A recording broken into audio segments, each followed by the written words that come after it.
Hello everyone, this is Zop and this is Simple Dota series. This series is about breaking some Dota concepts into easy to remember and implement parts in order to get you play better and improve your decision making. So today's video is gonna be focusing on right clicking as a support in the laning stage.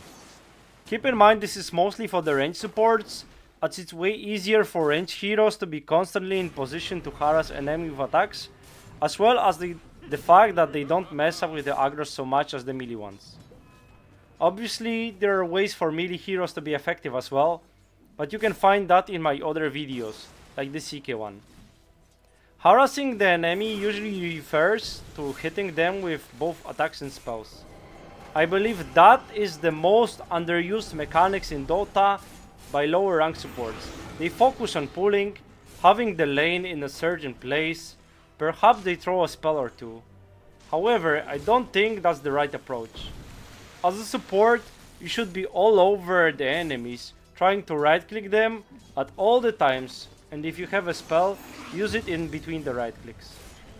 And you don't have to be perfect about it. It will take some time to improve on it, but it does make a huge difference. In this clip we see 7k MMR Pagna right clicking enemy DK. He has 7 armor, good HP regen and is close to the tower, but it's not like he's gonna crumble under the pressure easily.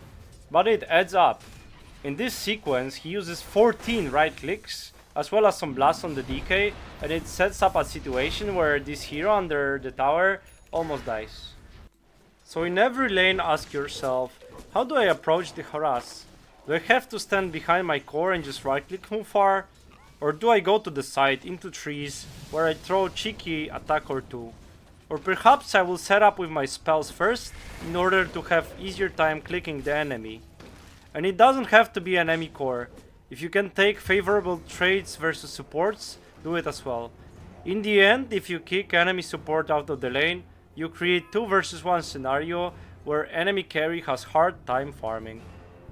Keep in mind you should be using your HP and mana pool as a resource. In the end, if you trade your region versus core's region, it's worth for you.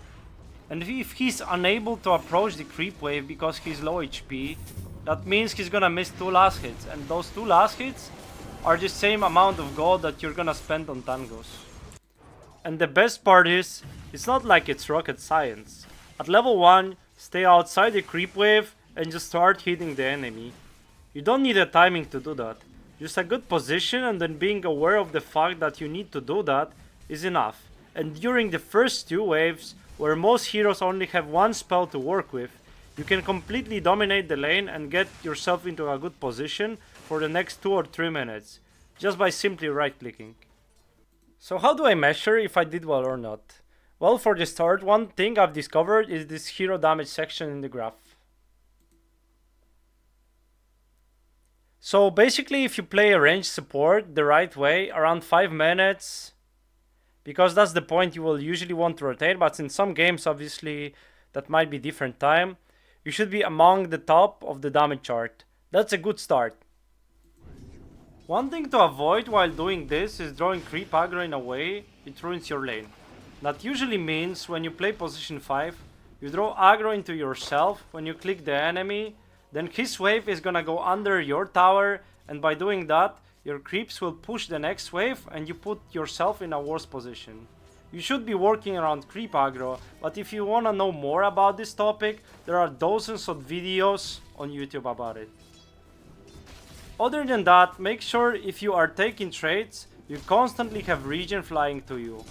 Gold spent on kicking enemy heroes out of the lane is more important than any big item you want in the early game.